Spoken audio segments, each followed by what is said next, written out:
All right, hi everybody. WDRB Sports Director Aaron Matus here in the sports office, which I guess is going to be our sports studio for now in this little attempt we're going to do at staying with you, staying together, staying as a WDRB sports team because, quite frankly, we kind of miss it. We kind of miss working together as this new world we live in for the time being. There's no sports casts on the 4, 6, 10, and 11, as some of our most loyal viewers probably have realized. So we're going to try to do maybe a web version or a social media sportscast once a day or a couple times a week, and this is our first shot at it. It has been a busy day.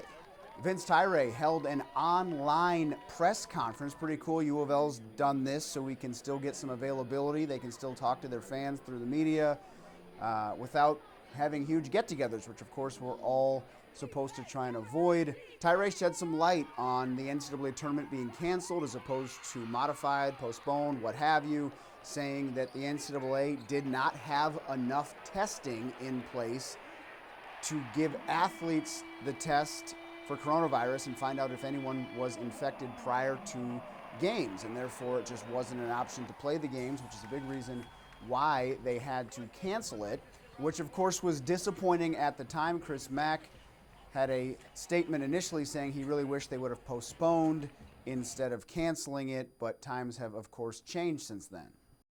I certainly know, and I think Chris knows a lot more today than we did then. At the time, we were both very emotional and frankly learned it together. We were sitting in a hotel room, just the two of us, talking about the cancellation of the ACC tournament, speculating on the NCAA cancellation when it came across the screen.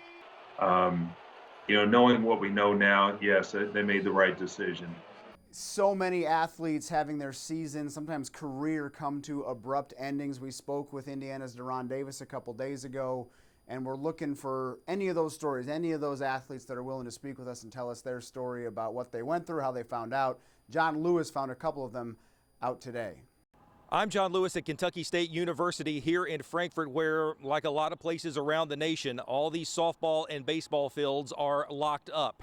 The spring sports shutdown especially tough for senior Katie Arbeck. The Louisville native was ready to play her final season on KSU's brand new field, but never got to play a single inning here because all of KSU's games were on the road. This week they were supposed to host Bellarmine as a grand opening for the Thoroughbreds' new home.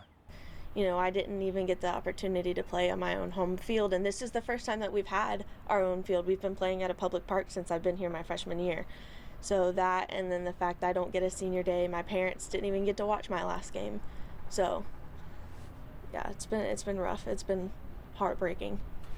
This whole shutdown especially hard, kind of a double whammy for Arbeck because she also worked part-time in the food service industry, and now that has been shut down for her. So she has filed for unemployment. More of her story up right now on WDRB.com. Reporting from Frankfort, I'm John Lewis, WDRB Sports. Another big story we followed today was Scottsburg deciding to fire their head boys basketball coach, Brent Jamison. It all seemed a little odd given the fact that we're really not supposed to be meeting or having large gatherings.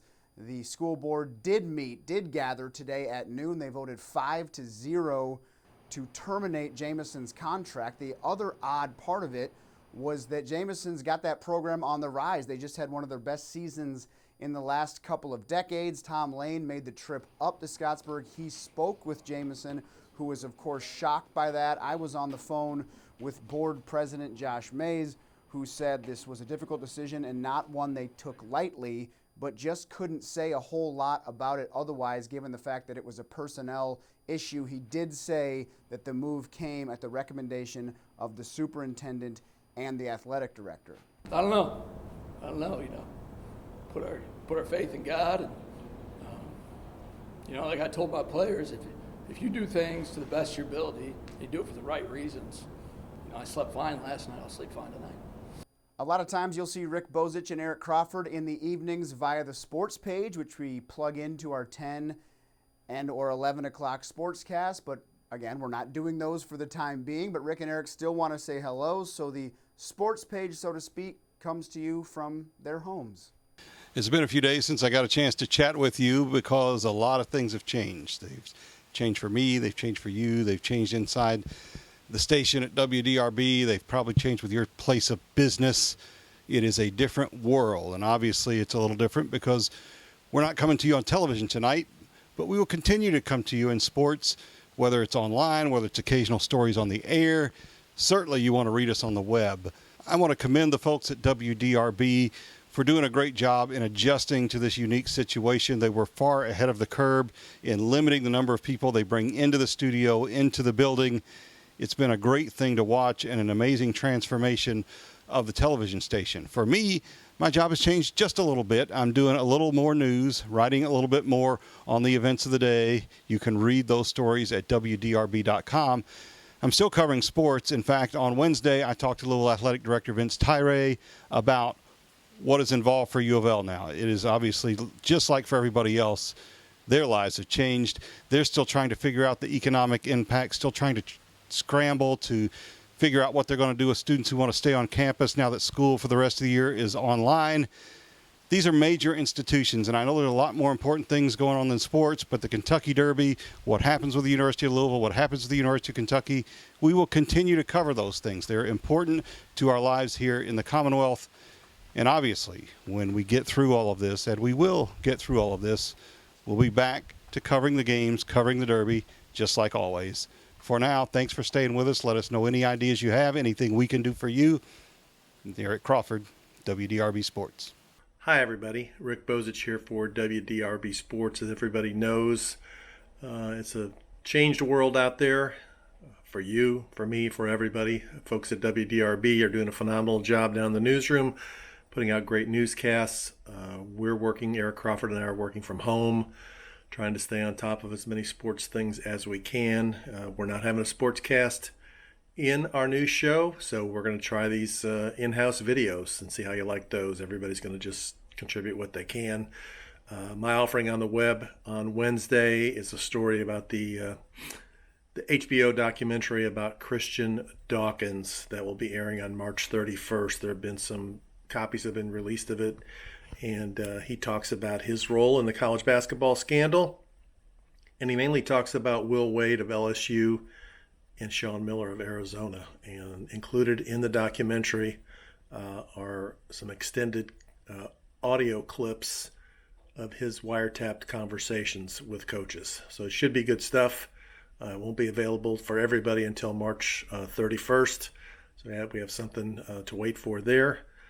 In other sports news, Vince Tyre is going to have a conference call at 1:30 today to talk about U of L updates, followed by Dan McDonnell. And I think on Thursday we're going to hear from Scott Dolson, the new athletic director at Indiana University. So stay safe out there. Be kind to everybody, and we'll talk to you soon. And Rick wrote about Dan McDonnell's challenge to his players despite the season being canceled. Rick and Tom got together in Rick's garage for the latest edition of the WDRB Sports Pod, which drops Thursday morning. Please listen, rate, review, subscribe. You know the whole deal.